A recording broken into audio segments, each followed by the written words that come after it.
ಕರ್ತನಾದ ಯೇಸು ಕ್ರಿಸ್ತನ ಪರಿಶುದ್ಧ ನಾಮದಲ್ಲಿ ನಿಮಗೆಲ್ಲರಿಗೂ ಕೂಡ ವಂದನೆಗಳು. ಮತ್ತಾಯನು ಬರೆದ ಸುವಾರ್ತೆ 6ನೇ ಅಧ್ಯಾಯ 10ನೆಯ ವಾಕ್ಯ.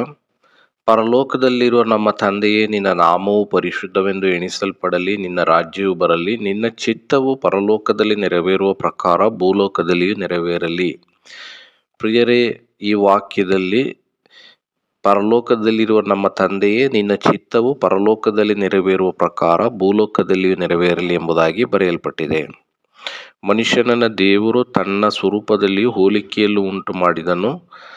ತನ್ನ ಚಿತ್ತವನ್ನು ನೆರವೇರಿಸಬೇಕೆಂದು ಮನುಷ್ಯನನ್ನು ಉಂಟು ಮಾಡಿದನು. ಆದರೆ ಮನುಷ್ಯನು ದೇವರ ಚಿತ್ತಕ್ಕೆ ವಿರುದ್ಧವಾಗಿ ನಡೆದು ಪಾಪ ಮಾಡಿ ದೇವರ ಚಿತ್ತವು ಭೂಮಿಯಲ್ಲಿ ನೆರವೇರೋದಕ್ಕೆ ಅಡ್ಡಿಯಾಗಿದ್ದಾನೆ.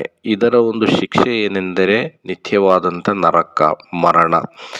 ಆದರೆ ಇದರಿಂದ ಮನುಷ್ಯನನ್ನು ಬಿಡಿಸಬೇಕೆಂದು ದೇವರು ತನ್ನ ಒಬ್ಬನೇ ಮಗನನ್ನು ಈ ಲೋಕಕ್ಕೆ ಕಳುಹಿಸಿಕೊಟ್ಟನು.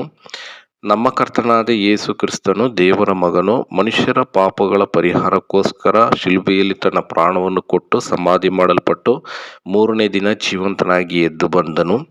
ಈತನಲ್ಲಿ ನಂಬಿಕೆ ಇಡುವವರ ಪಾಪಗಳನ್ನು ಪರಿಹರಿಸುವುದರ ಮೂಲಕವಾಗಿ ಅವರಲ್ಲಿ ದೇವರು ತನ್ನ ಆತ್ಮನು ವಾಸ ಮಾಡುವಂತೆ ಅನುಗ್ರಹಿಸುತ್ತಾನೆ ಮತ್ತು ಆತ್ಮನ ಸಹಾಯದಿಂದ ಮನುಷ್ಯನು ದೇವರ ಚಿತ್ತವನ್ನು ನೆರವೇರಿಸುವುದಕ್ಕೆ ಶಕ್ತನಾಗುತ್ತಾನೆ. ಹೀಗೆ ನೀವು ಕೂಡ ಯೇಸು ಕ್ರಿಸ್ತನನ್ನು ನಂಬಿ ಪಾಪ ಪರಿಹಾರವನ್ನು ಹೊಂದಿಕೊಂಡು ದೇವರ ಆತ್ಮನನ್ನು ನೀವು ಪಡೆದು ಆತನ ಸಹಾಯದಿಂದ ದೇವರ ಚಿತ್ತವನ್ನು ಅನುಸರಿಸಿ ನಡೆಯುವವರಾಗಬೇಕೆಂಬುದೇ ನಮ್ಮ ಪ್ರಾರ್ಥನೆಯಾಗಿದೆ.